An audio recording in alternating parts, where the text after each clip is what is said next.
What's going on, everybody? This is Urban J Reviews, and today I'm going to show you how to get paint out of your clothes with a brush. All right, so I'm going to be attempting to get these paint stains out with isopropyl alcohol. I got paint stains, had them there for about, I don't know, 2 months. Let's see if this works.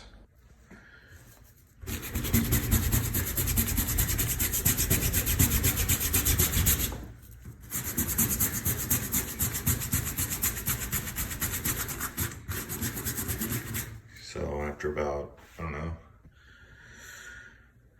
about 2 minutes of scrubbing pretty hard, looks like I'm making some progress, but we'll see.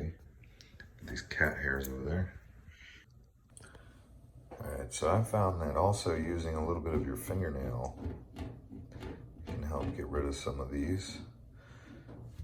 I'm gonna let this dry out a little bit.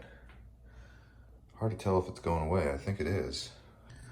All right, so I just want to show you how it looks. You can see it pretty much for the most part has come out. I could probably just work on that little area right there a little bit better, but where the paint was, it's pretty much come out. So rubbing alcohol does work. You can use a toothbrush or that little brush. Anyways, we'll see you guys on the next video.